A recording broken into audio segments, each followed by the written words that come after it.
Hey guys, I'm Jill Garaffa. I'm one of the finishers of the Rugged Maniac that was this past weekend in New Jersey.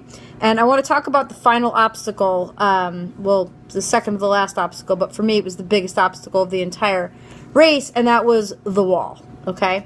Now the wall was this like 20-something foot high curved contraption that you were supposed to run full force with your hands up, and when you did it right, the guys at the top grabbed you and pulled you over the wall.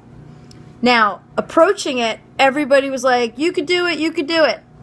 And I was like, yeah, I could do this. And I started running full force, and right as I got to the wall, I hesitated. I got scared and I hesitated. And when I reached up, the guys at the top couldn't reach my hands, so I went right back down. Defeated. Went back to the starting line again. Ran again. Right at the edge, I freaked out, I hesitated, they couldn't reach me, and I went right back down. And that time I almost fell backwards, so it was really, really scary. So completely in my head, I went back to the starting line again, and I really started thinking, like, what is going on? And I realized that just like in life, I approach big obstacles and scary things with hesitation. I doubt myself, I start questioning my abilities. You know, it's not a unique thing. I think we all do that. It's like human nature, right? But in that moment, what I did was I knew that I had to bust through it.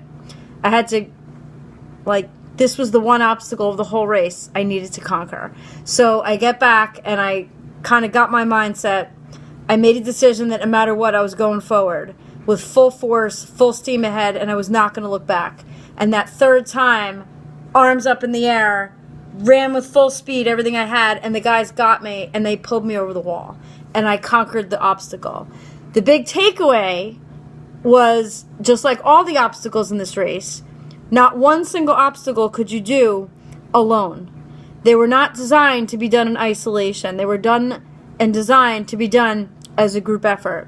And that was the biggest takeaway for me personally, because this medal here, you know, although I finished the Rugged Maniac, for me, this is the beginning of the next obstacle course.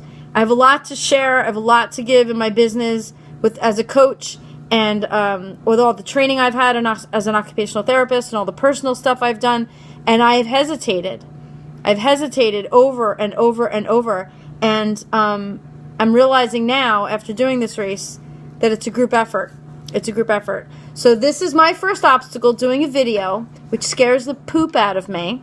But I'm doing it. So stay tuned, because there will be more videos. Because I have a lot to share on just stuff, food, and conquering cravings, and, you know, having a right mindset and believing yourself and all that sort of stuff. It's kind of what I do.